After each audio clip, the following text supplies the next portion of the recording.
KTO Radio présente À haute voix, la lecture intégrale des œuvres spirituelles majeures. Aujourd'hui, Ben-Hur de Lewis Wallace.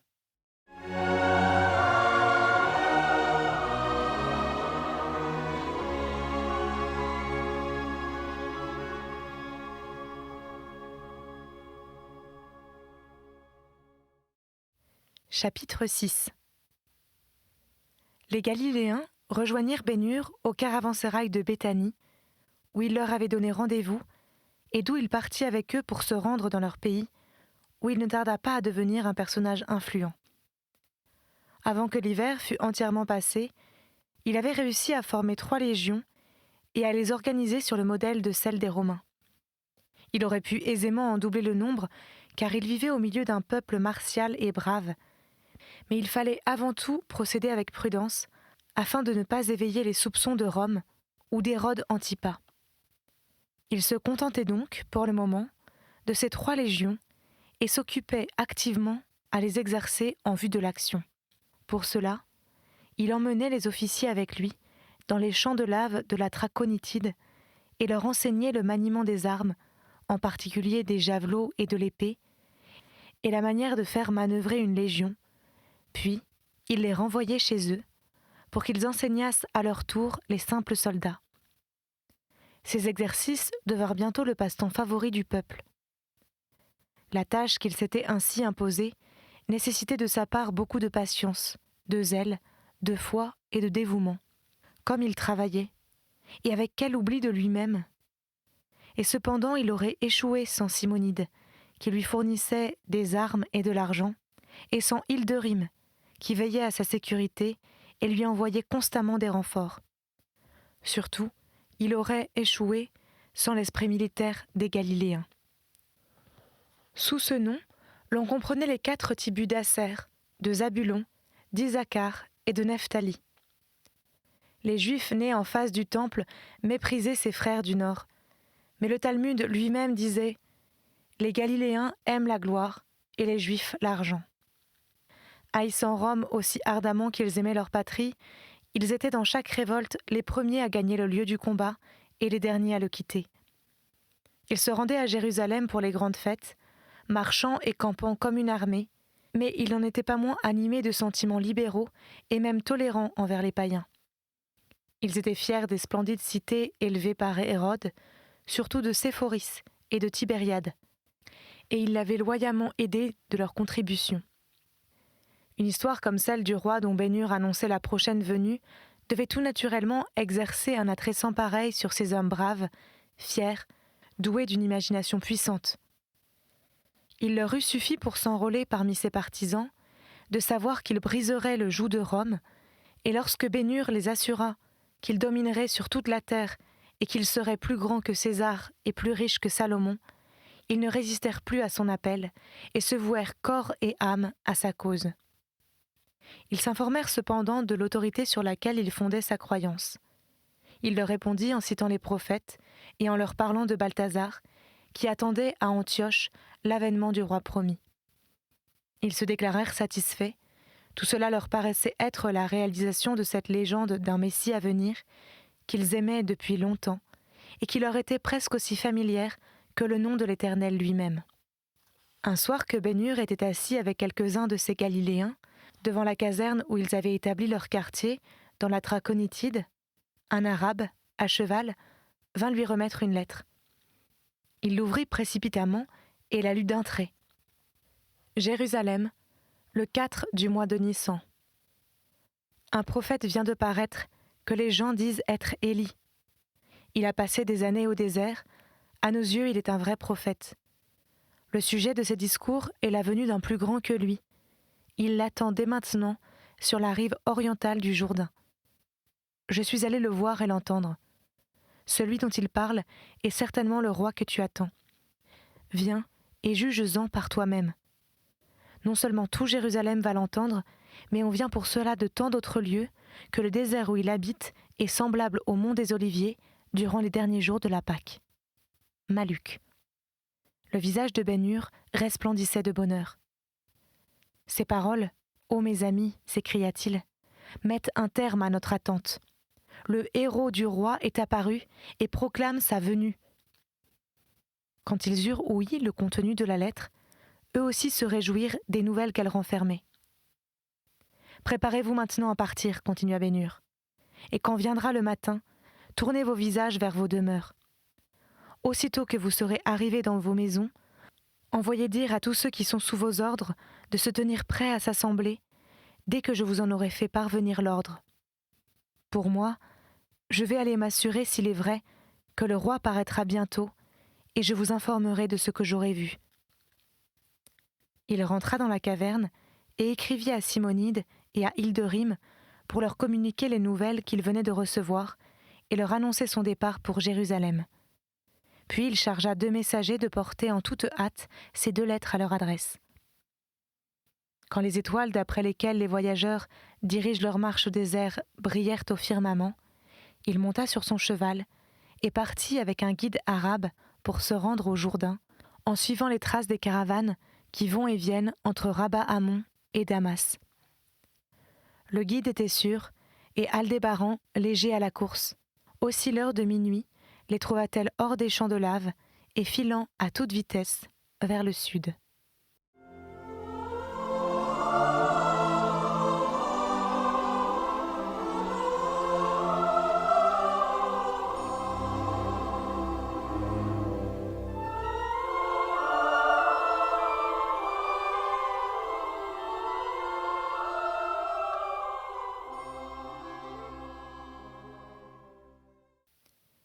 Chapitre 7. Ben-Hur avait compté trouver vers le matin un endroit sûr où il pourrait se reposer, mais à l'aube, ils étaient encore en plein désert. Aussi dut-il se résigner à continuer sa course, confiant en la parole du guide qui lui promettait de l'amener bientôt dans un vallon abrité par de grands rochers, où il trouverait une source, quelques mûriers et de l'herbe, en suffisance pour leurs chevaux. Il chevauchait en songeant aux grandes choses qui se préparaient et changeraient la face du monde, quand le guide attira son attention sur des étrangers qui venaient de paraître derrière eux dans le lointain. Tout autour d'eux s'étendait le désert de sable, sur lequel le soleil levant jetait une teinte jaune, et où l'on eût en vain cherché la moindre tache verte. À leur gauche, mais à une grande distance encore, se profilait une ligne de montagnes basses qui semblait interminable. Dans une étendue aussi désolée, un objet en mouvement ne pouvait longtemps échapper au regard.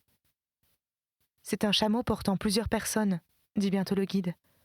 « Y en a-t-il d'autres derrière lui ? Il est seul. Non, il y a encore un homme à cheval, le conducteur probablement. » Un peu plus tard, Ben-Hur put s'assurer que le chameau était blanc et exceptionnellement grand.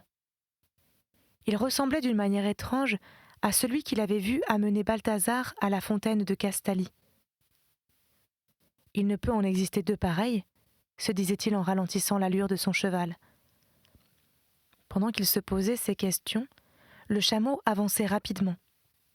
Déjà, il entendait le tintement joyeux de ses clochettes.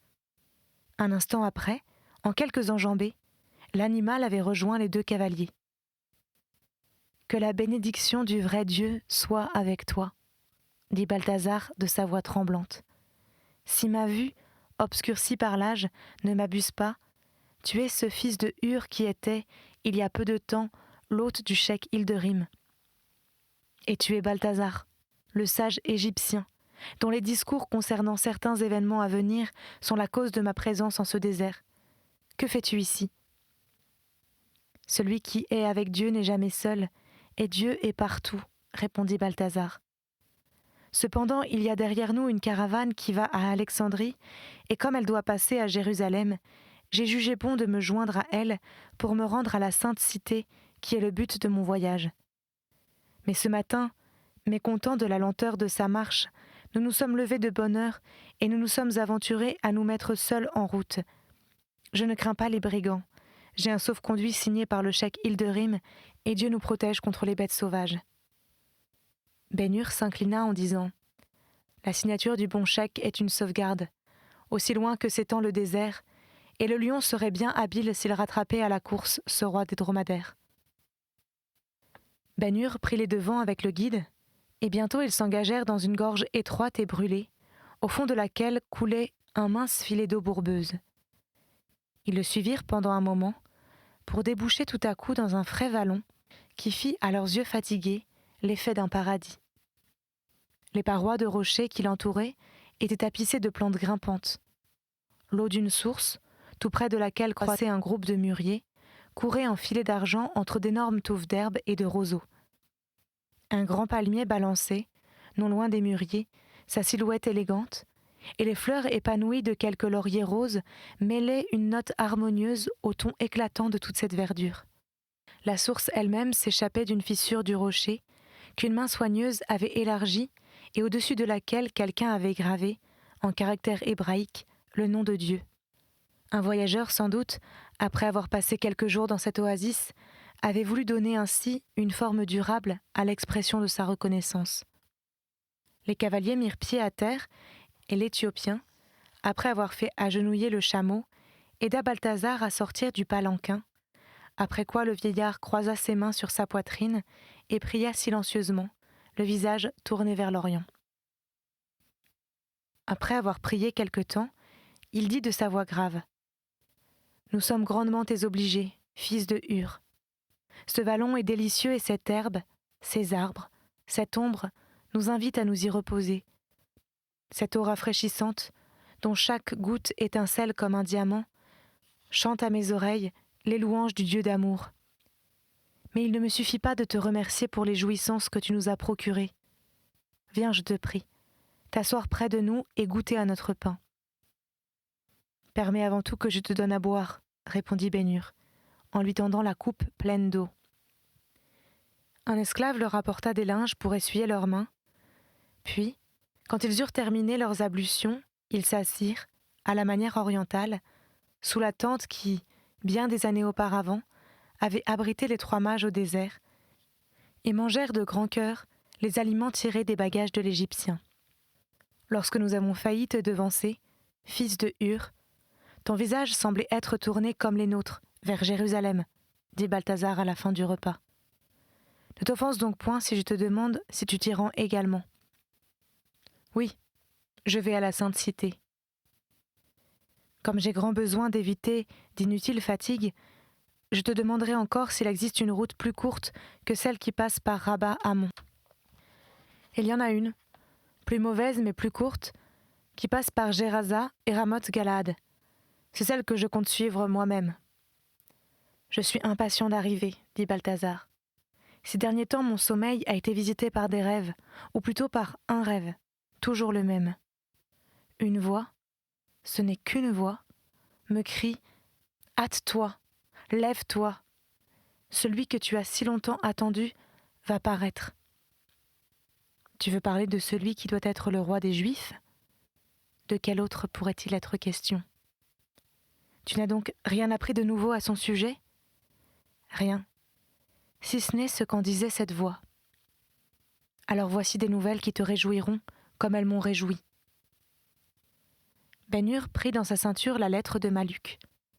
D'une main tremblante, l'Égyptien la déplia et la lut à haute voix. Quand il fut arrivé au bout, il s'écria avec émotion : « Ta bonté envers moi a été grande, ô Dieu. Accorde-moi, je te prie, la grâce de voir encore une fois le Sauveur et de l'adorer, et ton serviteur sera prêt à s'en aller en paix. » Les paroles, les manières, la personnalité étrange de celui qui venait de prononcer cette simple prière produisirent sur Ben-Hur une impression profonde. Jamais Dieu ne lui avait paru si vivant, ni si proche. Il lui semblait qu'il se trouvait en cet instant à leur côté, qu'il était un ami, un père, le père des gentils aussi bien que des juifs, le père universel, auquel tous ses enfants pouvaient aller, sans qu'il fût besoin d'intermédiaires, de rabbis, de prêtres, ni de docteurs. La pensée qu'un Dieu semblable pourrait envoyer à la terre un sauveur au lieu d'un roi se présentait à son esprit sous un jour tout nouveau. Il commençait à comprendre non seulement qu'un don pareil serait plus adapté aux besoins de l'humanité, mais encore qu'il serait plus conforme à la nature d'un Dieu pareil. Pourtant, il ne put s'empêcher de dire « Penses-tu toujours, ô Balthazar, que celui qui va venir sera un sauveur et non pas un roi ?» ?»« Oh oui, » répondit l'Égyptien, « je n'ai pas changé d'opinion. Je vois qu'il y a encore la même différence entre nous. Tu te prépares à aller à la rencontre d'un roi et moi à celle du sauveur des âmes.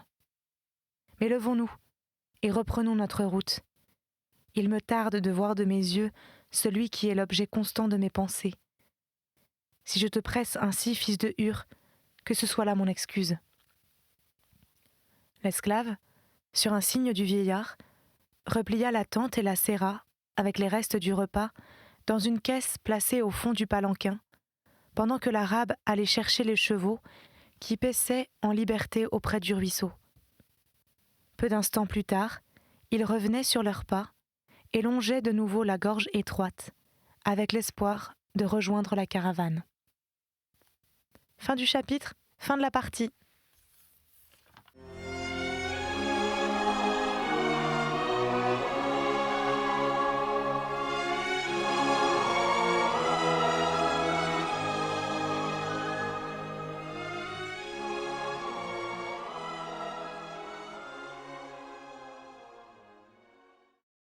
Sixième partie, le Nazaréen.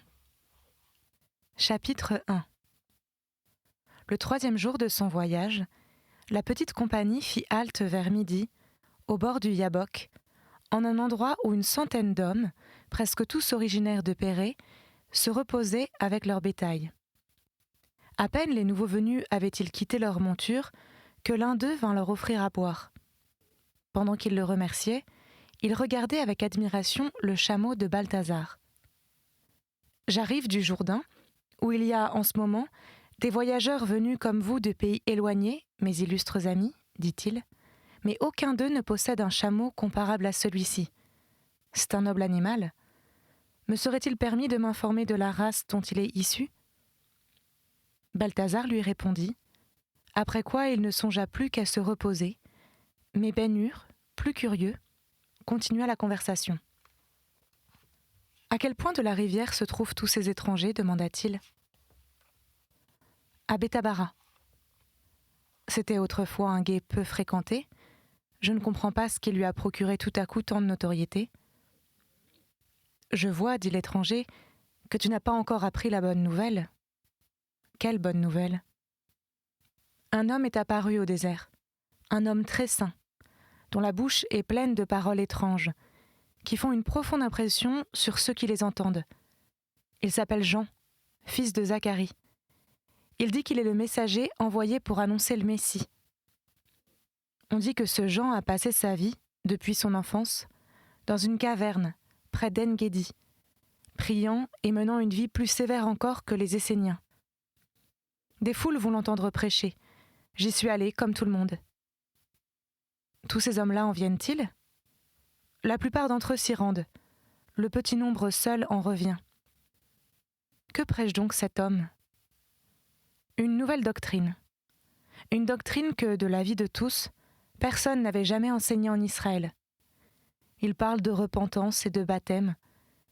Les rabbis ne savent que penser de lui, nous n'en savons pas davantage. Quelques-uns lui ont demandé s'il est le Christ, d'autres s'il est Élie, mais à tous il répond « Je suis la voix de celui qui crie dans le désert, aplanissez le chemin du Seigneur. » À ce moment, les compagnons de cet homme l'appelèrent, et comme il se préparait à les quitter, Balthazar lui dit « Bon étranger, apprends-nous, je te prie, si nous trouverons encore le prédicateur à l'endroit où tu l'as laissé. »« Oui, à Bethabara. »« Que serait-il sinon le héros de notre roi ?» s'écria Ben Hur. Puis il ajouta « Partons en toute hâte, je ne suis plus fatigué. » Ils campèrent pour la nuit à l'ouest de Ramoth-Galaad et ne s'attardèrent pas longtemps à causer. « Il nous faudra nous lever de bonne heure, fils de Hur, » dit le vieillard. « Le Sauveur pourrait arriver avant que nous fussions là pour le voir. » Ben Hur lui répondit « Demain, nous le verrons. » Le lendemain, à la 3e heure, les voyageurs, après avoir contourné le mont de Galade, débouchèrent dans une steppe aride à l'est de la rivière sacrée. En face d'eux, ils apercevaient l'extrême limite de la plaine de Jéricho qui se déroulait, ombragée par ses vieux palmiers, jusqu'au pied des collines de Juda.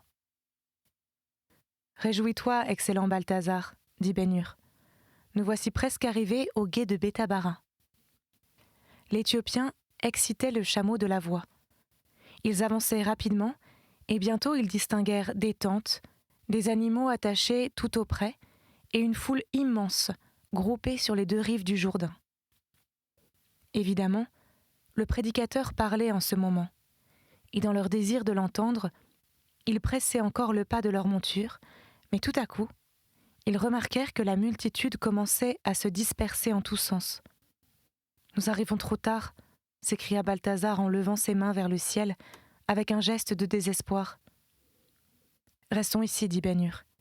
Il se pourrait que le Nazaréen vînt de ce côté. » Chacun était trop préoccupé de ce qu'il venait d'entendre pour prendre garde aux nouveaux venus. Ceux-ci commençaient à perdre tout espoir de voir encore ce jour-là le prédicateur, quand ils aperçurent, se dirigeant de leur côté, un homme dont la singulière apparence absorba aussitôt leur attention. Il y avait dans sa personne quelque chose de rude, de grossier, de sauvage même. Ses cheveux incultes retombaient sur son visage décharné et jusque sur ses épaules et son dos. Sa peau ressemblait à du parchemin, ses yeux brillaient comme la flamme. Son côté droit, aussi maigre et aussi brun que son visage, était découvert. Un vêtement en poil de chameau, retenu à la ceinture par une courroie en cuir non tanné, recouvrait le reste de son corps jusqu'aux genoux. Ses pieds étaient déchaussés, une gibecière pendait à sa ceinture et il s'appuyait en marchant sur un bâton noueux. Il avait des mouvements prompts et saccadés et rejetait à tout moment en arrière les cheveux rebelles qui persistaient à retomber sur ses yeux. Il regardait autour de lui comme s'il avait été à la recherche de quelqu'un. « Ces gens, dit Ben-Hur sans lever les yeux. À la vérité, il était lui-même plus que désappointé.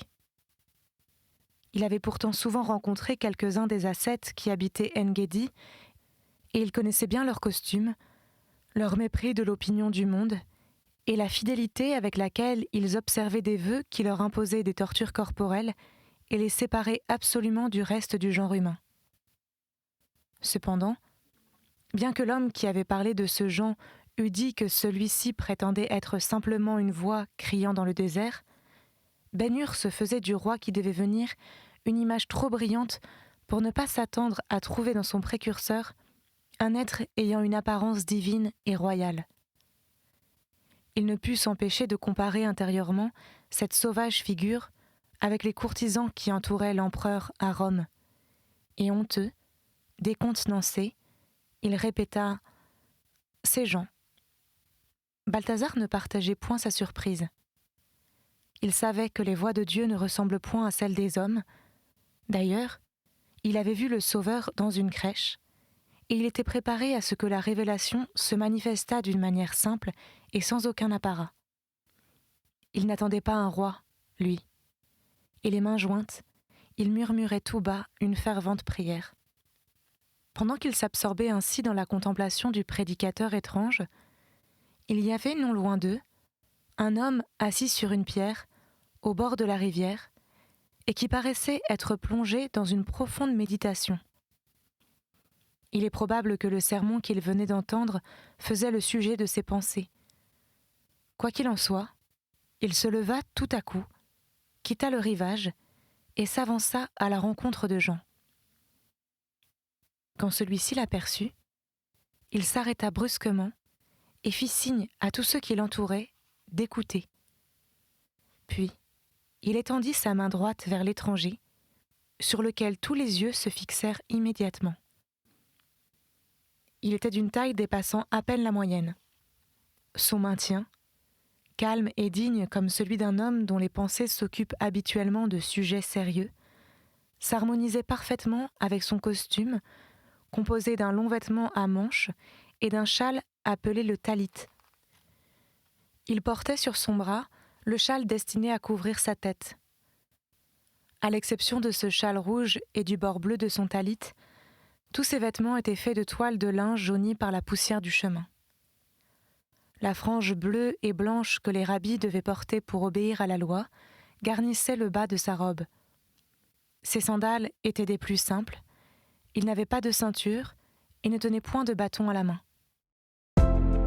C'était À Haute Voix, une émission de KTO Radio. Aujourd'hui, Ben-Hur de Lewis Wallace. Lecture, Marie Rambaud. Captation et réalisation, Aymeric Plouinec et Thibaut Dagalier.